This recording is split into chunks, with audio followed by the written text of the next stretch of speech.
Hello. Today I'm going to be reading chapter 3, maybe more, of The Great Divorce by C.S. Lewis. And actually I had just started recording it and didn't get very far before I came across a word I didn't know how to pronounce, and that doesn't happen to me that often. I had to stop and figure out on Google, have it say it to me so I knew how to pronounce it, because it was a weird word that I don't think I've seen before. So see if you can guess what one it is. But here we go. A cliff had loomed up ahead.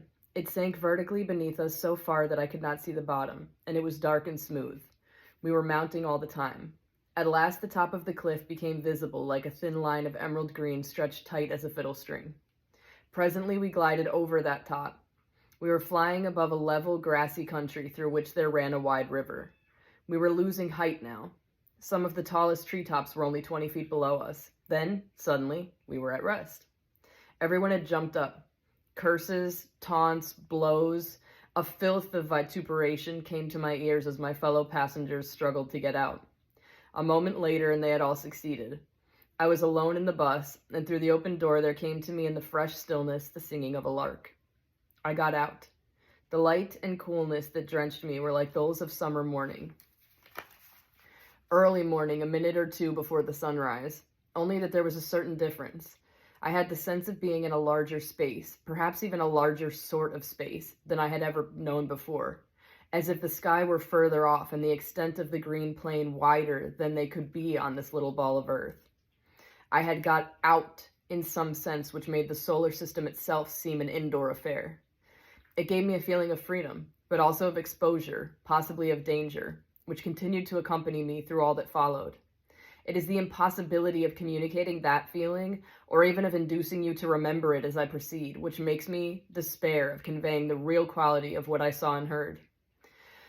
At first, of course, my attention was caught up by my fellow passengers, who were still grouped about in the neighborhood of the omnibus, though beginning, some of them, to walk forward into the landscape with hesitating steps. I gasped when I saw them. Now that they were in the light, they were transparent. Fully transparent when they stood between me and it, smudgy and imperfectly opaque when they stood in the shadow of some tree. They were in fact ghosts, man-shaped stains on the brightness of that air.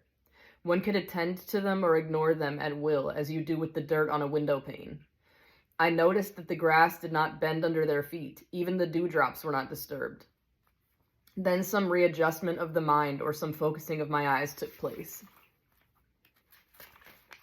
and I saw the whole phenomenon the other way around. The men were as they had always been, as all the men I had known and been, perhaps. It was the light, the grass, the trees that were different, made of some different substance, so much solider than things in our country, that men were ghosts by comparison. Moved by a sudden thought, I bent down and tried to pluck a daisy which was growing at my feet. The stalk wouldn't break. I tried to twist it, but it wouldn't twist. I tugged till the sweat stood out on my forehead and I had lost most of the skin off my hands. The little flower was hard, not like wood or even like iron, but like diamond. There was a leaf, a young tender beech leaf lying in the grass beside it.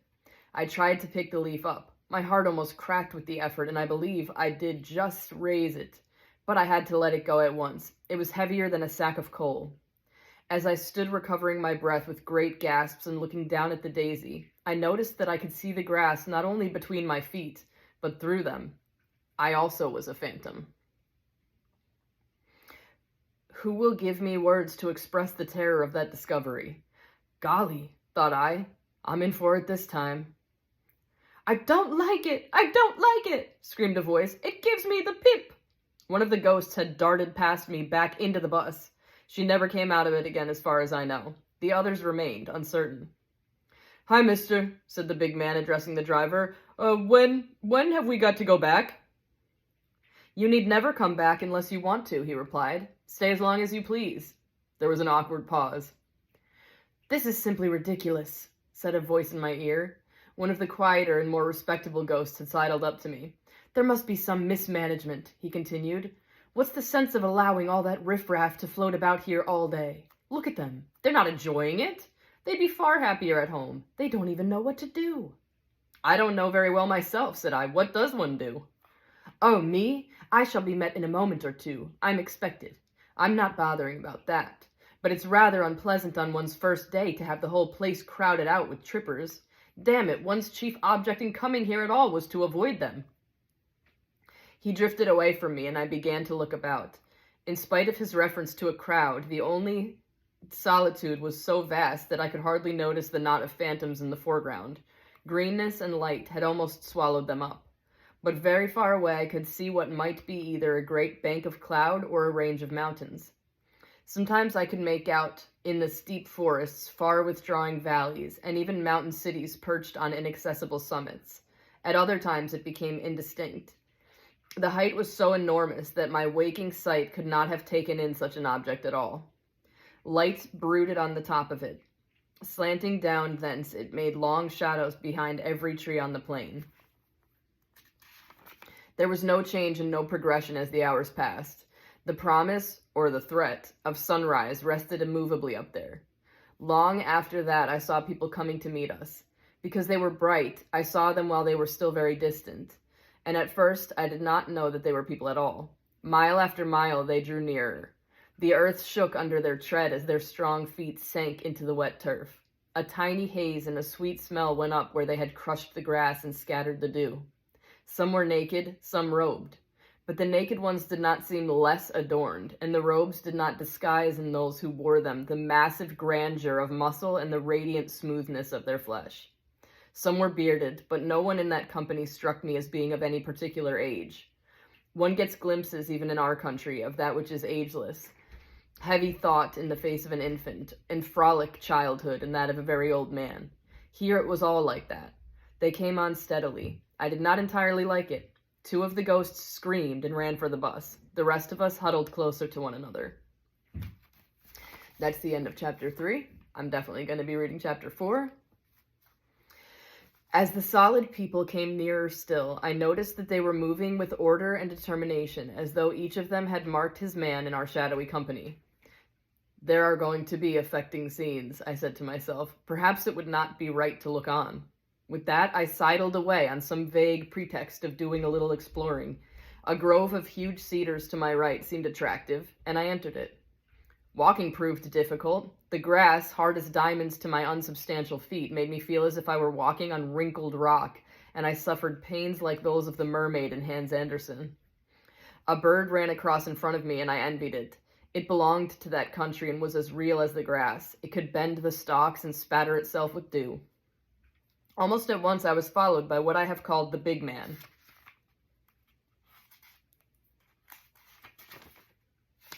To speak accurately, the big ghost. He in his turn was followed by one of the bright people.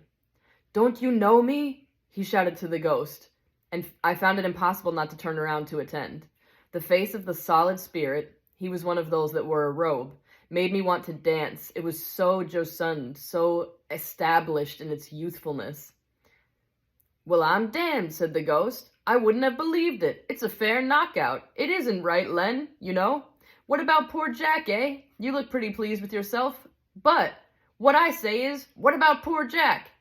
"He is here," said the other. "You will meet him soon, if you stay." "But you murdered him." "Of course I did. It is all right now." "All right, is it? All right for you, you mean? But what about the poor chap himself, laying cold and dead?" "But he isn't. I have told you. You will meet him soon. He sends you his love."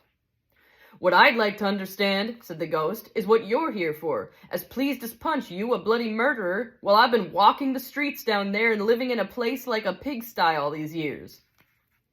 "That is a little hard to understand at first. But it is all over now. You will be pleased about it presently. Till then, there is no need to bother about it."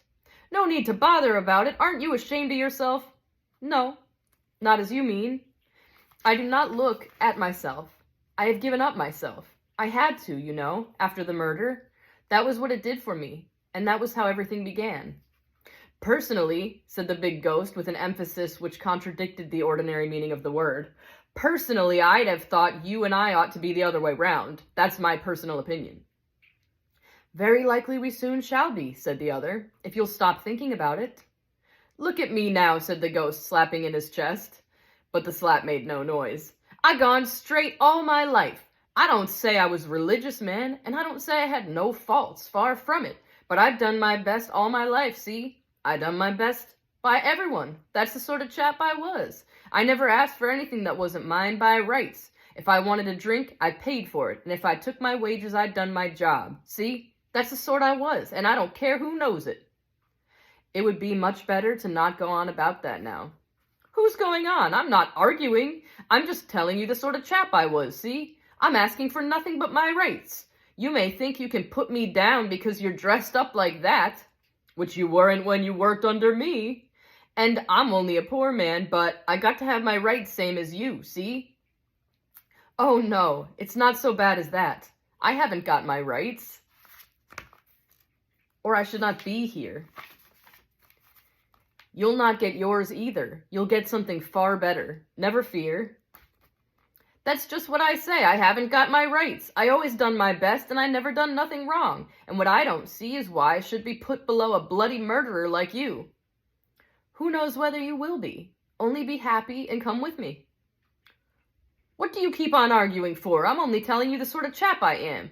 I only want my rights. I'm not asking for anybody's bleeding charity. Then do, at once.